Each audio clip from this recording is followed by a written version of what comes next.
Before we start the virtual lab tour with D-Wave, we are really curious about you, Allison. Allison MacDonald is currently the Director of Science at D-Wave. She had a really interesting trajectory until then. Even during her undergrad, she already built a prototype for a satellite-based quantum cryptography system and also searched for the Higgs boson at the Large Hadron Collider in Geneva in Switzerland. And then she studied interactions between laser light and tiny nanomechanical resonators at ultra-low temperatures before joining D-Wave, where she had a range of roles. Allison, can you share a bit more about your career? And we have many participants here. So anything you can share that can be useful for them in their career trajectories, studies will be really useful. Thanks for having me, Marlou and Vardan.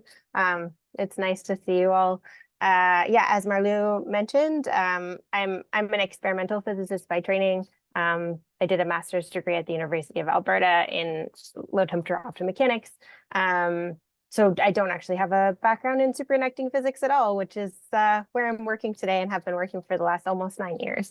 So yeah, I mean, at the moment, I'm responsible for the processor development team at D-Wave, which is basically the team that deals with everything to do with the processor chip itself. So design, we interact really closely with the fabrication team, testing of the circuits, calibration of the circuits, making sure they perform, et cetera. And so, yeah, I also am responsible for a lot of hiring, et cetera. So, you know, in that vein, as folks who might be eventually interested in entering into this industry, I would say that you know, one of the biggest skills or characteristics you can bring is just your curiosity and your willingness to learn something new and, you know, perseverance in doing something challenging, even if it's something you haven't done before. And that's certainly something that, you know, we look for in the folks that work with us too. Isn't necessarily perfect alignment with what you've done in the past and what you're going to do in the future, but, you know, have you shown that you're capable of kind of taking on something difficult, and would you be able to do it again? Fantastic. And many people also wonder about the question, do I need a PhD to enter roles like yours or other interesting roles at D-Wave? Can you share a bit about that? Yeah, so definitely not. I think a PhD is one way to show sort of having worked in depth on a technical project for some amount of time, right? But it's not the only way. So certainly it's not a requirement. We generally don't list it specifically as a requirement for many of the roles that we're hiring for. And I'm even just speaking specifically for physicists and designers, like we take people from, you know, with various educational backgrounds.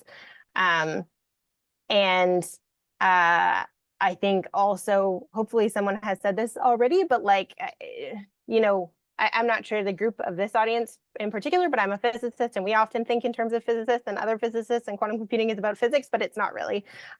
There's all kinds of different fields that are participating and necessary, right? So we have a large cryogenics, electronics engineering teams, you know, systems engineering, software development, software testing, you know, intellectual property and legal, just like all sorts of computer science, all sorts of folks from different fields who are, you know, and this field in itself is still forming and understanding what it's going to be. So I don't think we can tell anyone, you know, we know exactly what we're going to need 10 years down the line, right? Yes, great. And we cannot repeat it enough that we need all kinds of backgrounds in the quantum workforce, and that it will grow so much and will change so much. And then we will start the virtual lab tour. The lab tour was recorded during COVID, so you will see people wearing masks, and you heard already about both the hardware and the software at D-Wave in the first lectures by Berta Trulas-Clavera and by Sarah James. So keep those in mind while you are watching this virtual lab tour. The virtual lab tour will take 20 minutes, and then we will have 20 minutes for Q&A with Allison.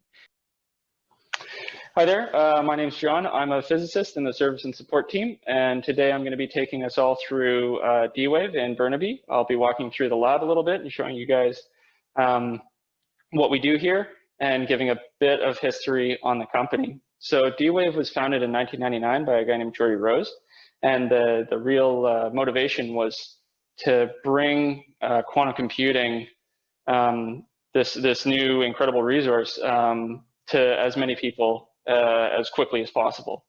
And to that end, he surveyed the field and decided that annealing was the way to do that, was the way to get some form of quantum computing out to as many people as possible, as quickly as possible. So around 2005, D-Wave started really in earnest fabricating our own chips and developing our own hardware. Now I'm in the D-Wave Museum, and I'll take us through sort of quite quickly a bit of a history of D-Wave in pictures, or at least of the processors in pictures. So up at the top left, that was one of the first chips fabricated. And as we move across and down, you can see that the pictures get a lot more dense. There's a lot less white space and a lot more complicated, and that's the circuitry itself getting denser and more complicated. Up here's Lita in 2007. That's getting to the point where you can't distinguish individual features anymore. And then down here we get to the Washington chip, where there's just a giant pink blob, and that contains the first chip, Ariel, had 6 qubits. This Washington chip has upwards of 2,000 qubits, and all the control circuitry is hidden in that giant pink blob. There's a similar trajectory with the hardware itself, where we move over here and we can see, I went too far. We can see the first sample holder down here. There it is, the first sample holder way down here that held a chip and got cooled down in a dilution fridge and tested. And the sample holders get a little bigger and a little more complicated. And then we see a set of I/O way up there. We also have some control electronics down here. Now you can't just buy control electronics for a quantum computer off the shelf. So we end up doing a lot of that ourselves, designing those in-house and having them fabricated. The next couple things are a few wafers from D-Wave's history. On the left, we have the Rainier 128 qubit chip. That was the first chip that D-Wave sold. And then the Vesuvius wafer in the middle, that's 512 qubits. And the Washington 1 wafer on the right, which is 1,000 qubits. And we've had a couple processor generations since then. The next item in the museum is the fabrication mask. This is an actual mask used in fabrication to make some chips. And we have a probe card and a very old sample holder up there as well. The probe card is used at room temperature to learn what we can about the chips and make sure that they're in the best shape possible before we test them and cool them down. Now, while we developed all that hardware and all those chips, we generate a lot of ideas, and we try to make sure that we protect ourselves so that nobody can ever come along and tell us to stop what we're doing. So to that end, there's one wall of patents. We covered another wall, and then we had to stop putting them out, really because we ran out of room. So that's a fun part of D-Wave. Ideas get rewarded and recorded, which is pretty fulfilling. And now we're going to move over to the lab. Great. Now we're at the poster wall, which has a handful of posters that help explain the history of D-Wave and the processor a little more. We're going to start over here. This is a cartoon view of what's called the unit cell of a processor for the Chimera architecture. So this is what was used up to 2,000 qubits, and it's easy to understand and grab a hold of in principle. So what do we have here? We have 4 horizontal qubits that run this way in this picture, and then we have 4 vertical qubits that run this way, and they're laid out in sort of a hashtag kind of shreddy looking pattern, and wherever they overlap, these little white lines are couplers. So there's couplers between every horizontal qubit, between each horizontal qubit and every vertical qubit, and vice versa. The reason we do that is so that we can make qubits talk to each other. Each qubit is a loop of superconducting wire with a very small break in it that break turns a loop of wire from a simple loop into an RF squid. And that means it's governed by quantum mechanics when it's in the right kind of environment. And you can tune it and control it. The couplers themselves, then, if you have small magnetic fields, a magnetic field is has a geometry to it. So the couplers help you link two qubits together. So with a very simple unit cell, we can take this pattern and tile it out. Now I'm going to switch to sharing my screen instead of the posters because it works a lot better. We can see a less simplified view of the unit cell itself. So here, this is the unit cell in less of a cartoon representation. We still have the vertical qubits, and those are the 4 vertical qubits laid out there, as well as the horizontal qubits. And then we have all the couplers that live in between those qubits and the external couplers. And there's a whole bunch of stuff inside the unit cell as well. That's all the control circuitry that's used for setting all those qubits and reading them out, as well as for all the control. So we can take this unit cell and we tile it out beside each other. So you can imagine taking this square and just patterning it out into a large pattern to build up a larger processor and a larger processor fabric. And that's what we do. And it ends up looking like this. So this is the Washington chip when it's bonded in a sample holder. And this is a C16, so it's 2,000 qubits. And that's the same pattern repeated. You can see that same pattern repeated everywhere. We have one little square here, followed by lots of squares tiled out in all different directions to build up a larger processor. Now I said that you need to be in the right kind of environment for quantum mechanics to take over. And what does that really mean? Well, the first step, we want to make sure quantum mechanics is the dominant interaction when the chip is running. And that means we need to get it first very cold and remove all sources of noise, which means, yeah, get it very cold, as well as remove any gas that might interact with it. So we pump it down to a hard vacuum and expel all the magnetic field from around the processor. So how cold is really cold? So we can see this convenient graphic that's going to take us from room temperature down to the operating temperature of a D-Wave system. So we use Kelvin. That's the scientific unit for temperature, and 300 Kelvin is room temperature. 273 is where ice is. Well, we blew way past dry ice up at 194 Kelvin. And we're going to start zooming in on the bottom end. You can see the 0 Kelvin down there, and we're going to zoom in. Liquid nitrogen just flew past the top. We've now got 4 Kelvin, which is liquid helium. 2.73 is cosmic microwave background. That's the deepest, darkest corner of outer space. 1 Kelvin, we start to get interested. 100 milli-K, we can start talking about quantum mechanics. This graphic is a little outdated, but there was a time when D-Wave ran at 20 millikelvin. Now we tend to run around 15 or below millikelvin. So that's 15 1,000ths of a degree above absolute zero, which is pretty cold. The next thing I'm going to show is going to be the I/O for a D-Wave system. So we're going to relocate again and go look at a chip in the sample holder and the I/O associated with that. So here we are at a sample I/O set for a D-Wave chip. So the same way that we build a unit cell, we start with a unit cell and tile it out to make a processor.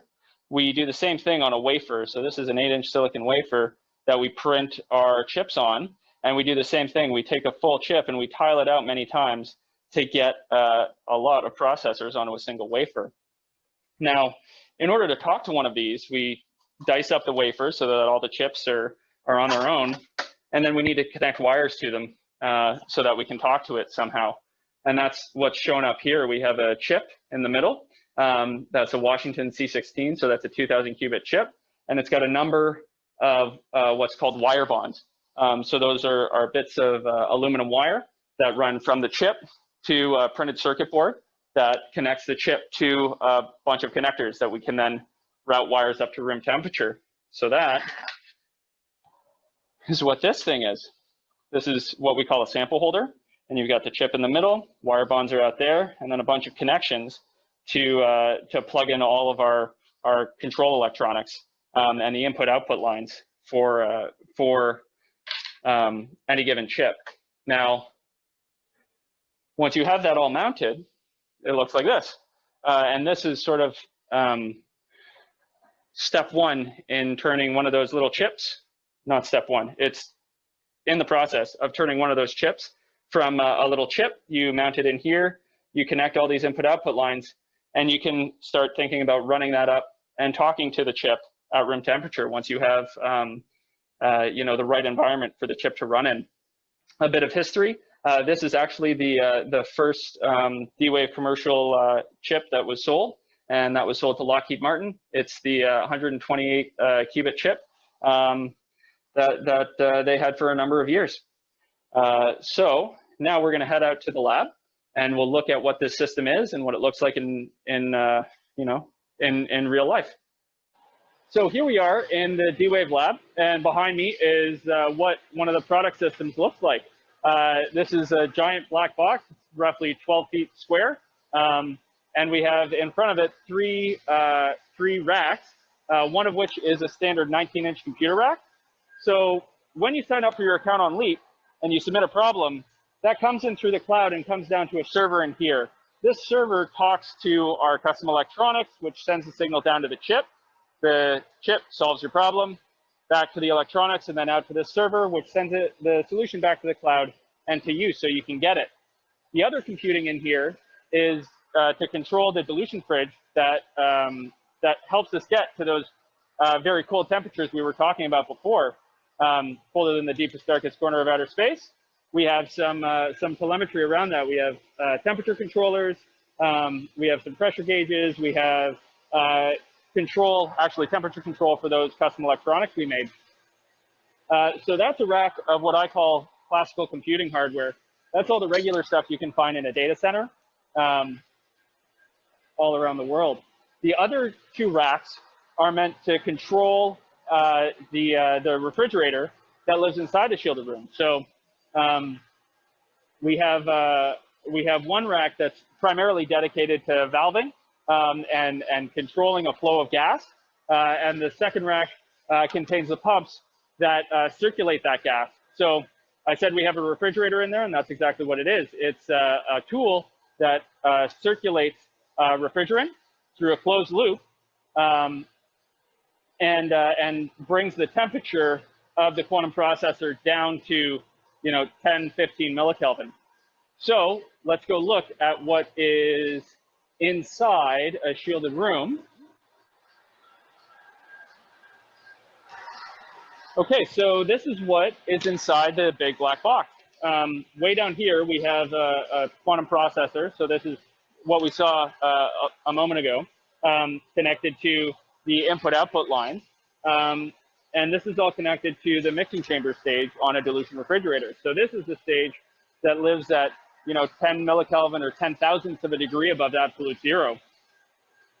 So we need to protect this environment. We can't just leave it open to the world. So we have a number of stages that we use to provide thermal isolation for this processor at very low temperatures.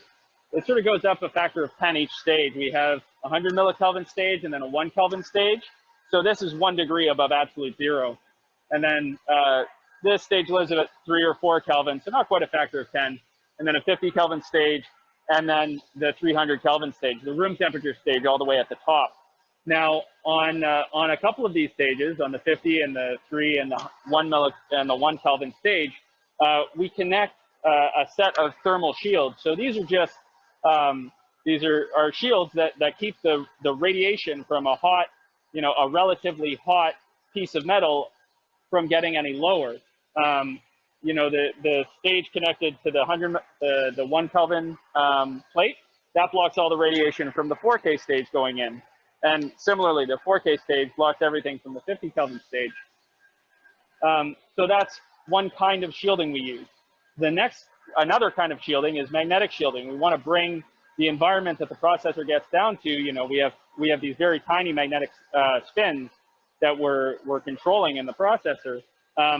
So we start with 3 layers of magnetic shielding around the processor itself down here. So magnetic shielding, couple layers of thermal shielding. Around all of that, we have a can that's called a vacuum can, and that's used to let us suck all the gas out of the dilution fridge. So we evacuate even the air from around the processor, so there's no gas molecules to bump into the chip and cause any issues. On top of that, there are a couple more layers of magnetic shielding that we use. So all of that inside of a Faraday cage, which blocks out all the electromagnetic noise, cell phone signals and Wi-Fi, that all puts the processor in an extremely rarefied environment.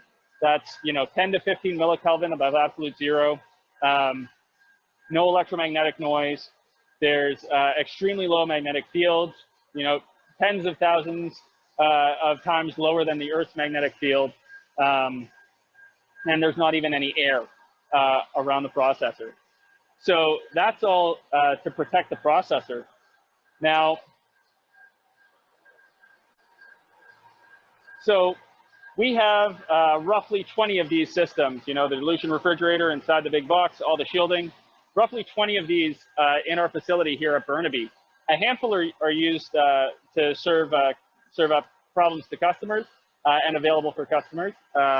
If you sign up for your Leap account, you can get access to those. The rest of them are for research and development. So the wafer that we just saw had easily 100 chips on it, and I just said we had on the order of 20 systems here. We need to make sure that we only grab the best chips off of that wafer, because I showed you one wafer. We print many, many wafers, and we're constantly experimenting and trying new things. So we want to find the very best chips to run through a full system and get it to the point where it's ready to serve up problems to people. We can't just put a chip into a sample holder and in an hour have that ready to solve problems. That process of taking a chip from room temperature, getting it cold, and then calibrating it takes a lot of time. So we have to choose the best one. That's where the wafer prober comes in. There's some testing you can do at room temperature that lets you identify what the best chips are on a given wafer, and then we can test those. So now we're going to move to the wafer prober room, and we'll take a look at what's there. So here we are in the wafer prober room. Now, we talked about having lots of chips on a wafer. How do we get the best chip from all the wafers we produce into the hands of our customers? This is a wafer prober, and what it does is it will take a wafer and it checks every chip on the wafer. And it'll do this for all the wafers in a cassette. They run 24/7. And this lets us pick out the very best chips that we can then cool down and calibrate and get into the hands of our users so that they can start solving problems. Now, that's the end of the tour. I hope you enjoyed yourself. Maybe you learned something. Thank you very much, and have a great day.